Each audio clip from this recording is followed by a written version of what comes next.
Season 2, Beef. This time, Adley, it's UTFO versus Roxanne Shante. And as far as I can tell, this is the first beef ever. So, UTFO stands for Untouchable Force Organization. Don't ask me why the T in UTFO is touchable. But that's the truth. Made up of Kangol Kid, his name was Schiller Sean Fergero, educated rapper Jeffrey Campbell, Dr. Ice, Fred Recuse, Mixmaster Ice, Maurice Bailey. They were formed in 1984. So UTFO, dude, they were just a really cool group, and everybody remembers this song that we're going to talk about. But they had this other song called Split Personality that I loved. Oh my gosh, I remember that. So dope. I do remember that one. Yeah. Split personality. I hope you find my split personality. He starts rapping in French and stuff. But anyways, so exactly, DJ EVP, Roxanne, don't you understand? Roxanne, I want to be your man. Exactly. In 1984, they hook up with Full Force. Do you remember Full Force? Full Force. Now they were those buff dudes. Buff dudes, yeah, those buff R&B singers. Super musical. They produced Lisa. Yep, but they also produced UTFO. Ah. So they were putting out a 12-inch single. It was called "Hanging Out." On the B side was a song called "Roxanne." Yep. Okay. The song was about a fictitious woman who turned the three rappers down. Now, at this time, also, UTFO had a promotional agreement with Marley Marl, who was Biz Marquis' producer. Okay. And he backed out of it. They backed out of it last minute. UTFO then backed out of a concert promoted by Marley Marl and DJ Mr. Magic. So at this point, Marley Marl, who lives across the street from Lolita Shante Gooden, called her over there and asked her if she would rap over a track. So she was like, okay.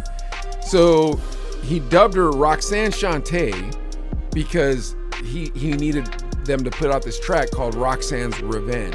Okay. So yeah, in 1984, she put out Roxanne's Revenge. It was laced with profanity and used the exact same beat as the original Roxanne. Yep. Ah, okay. Marley Marl was given a cease and desist order immediately for copyright infringement. After that, he changed the beat, took the cussing out, put it back on, and it became like a heavy rotation record for all the hip hop stations. Ah, okay. Roxanne's Revenge. That was what it was called. Full Force heard the original, with the cussing on it, and they thought they could capitalize on it. So that's why they went after Marley Marl to give him the cease and desist, because they wanted to come out with their own Roxanne called The Real Roxanne. Oh. And put her on a UTFO record. Isn't that crazy? I do remember seeing stuff about The Real Roxanne, and there was Roxanne Shante. I honestly thought they were the same person. Shante at that time, Roxanne Shante was 13 years old. They hired Elise Jack and called her The Real Roxanne to discredit Roxanne Shante. They tried to put out the track before they could re-release The Real Roxanne. So, and by the way, sold 250,000 copies. Wow. Isn't that good? The Real Roxanne. I know, man. I'm impressed with this kid. So before Marley Marl started producing her and putting out these records, she lived in a group home and she was a booster. You know what a booster is? What's that? It's someone who you give money to and you tell them, here's my shopping list from the clothing store, and they go rip off the clothing store and come and sell you the clothes. And keep the money. Dang. Yep. She was a booster. Elise Jack had a falling out with UTFO. That's the real Roxanne. Yeah, the real Roxanne. So nobody kind of understands if there was something weird that went on, but what we do understand is this: Elise was not credited when they put the track out. They didn't put her name on the track. Ooh. So what they did was they put out the single and then they quickly replaced her with Adelaida Martez. Well, this is actually the second real Roxanne. Well, yeah, but that was the real Roxanne that would go out and tour. So when UTFO would go out on tour, they'd bring the real Roxanne, which was now this new real Roxanne. Yeah, isn't this crazy? Wow, this is insane. Okay. Yeah, so they released the song called The Real Roxanne with with originally Elise and now with Adelaida. Well, Adelaida goes out and sings it, but Elise's voice is on the record. It's actually on the record. Okay. Yep. Okay. But the real Roxanne is just her dissing them, but they're in the video with her, like, hey, what's up, Roxanne? Hey, what's up, y'all? Okay. Yeah. Okay. UTFO and Full Force did everything they could to make people think that the real Roxanne was Roxanne Shante, which is probably why you thought they were the same people.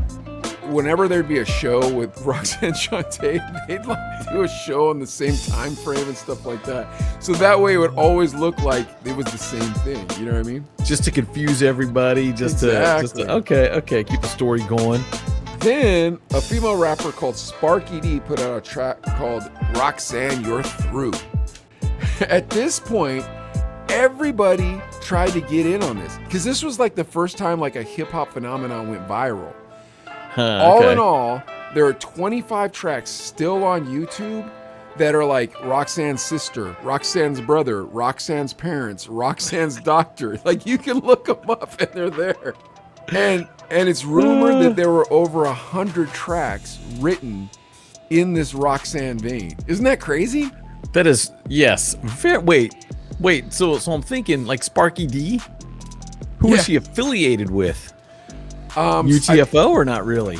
Not really, but she kind of had a name going, and you'll understand why I'm telling you this because it gets even crazier. Well, I don't want to say crazier because it's weird. This is crazy, but nobody's getting shot. You know what I mean? Like, yeah. Okay. And it's also crazy because it's like, I'm Roxanne's brother, so don't you mess with her. Like, it's just like, and I listen to some of them too, man. Like, I'm Roxanne's doctor. And it's like, what is going on around here? Like, but it was when hip hop was like, nobody knew what hip hop really was. It was still kind of, it was kind of coming together. Yeah, Fred and Barney could do a rapping commercial, and it's like a bunch of white kids breakdancing, So, I think the reason why this beef is so interesting to me is, first of all, none of the women were named Roxanne, ever. None of them were named Roxanne. That's first. It was supposed to be the B-side of a record, and I feel like UTFO was like, dude, this is milking it. Well, I actually know what UTFO is like, this is milking it. Because in late 1985, UTFO released a second track called Roxanne, Roxanne, Part 2. Now, I didn't listen to that one, unfortunately, but I'd be willing to bet it was a lot of the same lyrics. Hey, if you can sell 30% of 250 units, you're probably making money. You know what I mean? If you're still doing another... No, Roxanne's Revenge did 250,000 units. Oh, Revenge. Yeah. Like Roxanne, I don't even know what that did. That might have gone platinum for all I know. I don't know. I guess I should have looked that up. I don't know. This is Roxanne's Gyno, and I'm going to tell you. Exactly. I'm telling you, it was like that. This is Roxanne's Gardener. Oh, yeah, I'm telling you. Roxanne's, bro, if you can sell records, do it. That's what I say. You know what I mean? Roxanne knows the Chino brothers, don't you know? I'll say this, my favorite line. That will bring you on the show. So Kango Kid was one of the rappers in UTFO. One of my favorite lines in Roxanne's Revenge, she was like, there once was this dude with the name of a hat. I was like, that's the funniest thing you could say about Kango Kid. But agreed. Anyways, yeah. Oh my gosh. So Roxanne Shante responds with the Queen of Rocks. My favorite line in this song was, they said we got our own Roxanne. I said her and I said, that girl's got a face like a man. They went out and said they had their own Roxanne. I saw that girl, she had a face like a man. And they had the video, dude. The dude turns around, he has a mustache. Oh, man, it's so funny. Like, dude, they were bagging on each other without cussing, too. So that's what made it even funnier, you know what I mean? Because you gotta be so clever. Dude, that's awesome. Okay, now in 1986, she released Bite This, where she disses UTFO, The Real Roxanne, Curtis Blow, Run DMC, and Sparky D. Yep. Huh. Yeah. Then Run she was DMC? Yeah, dude, she was going after everybody, bro. She was like, I'm a battle rapper. Don't get it twisted. So whoever you are, I'm coming at you. Whoa. And and they even asked her about that. Because back then, though, people wouldn't call out names. They would just say, sucker MC, blah, blah, blah. And like kind of describe who they were talking about. And she was like, nope, I'll let you know exactly who I'm talking about. then she joined Pop Art Records out of Philadelphia, and they were like, whatever you want to do, we don't care. You want to cuss? Go ahead. Whatever you want to do, go right ahead. Yeah, and then what she started doing is showing up at the other Roxanne show, the real Roxanne. So Roxanne Shante would show up at the real Roxanne's shows. Wherever she'd be at, she'd show up. And like she knew the people that were running the little venues, and they'd let her spit afterwards. So she'd go up right afterwards. Yeah.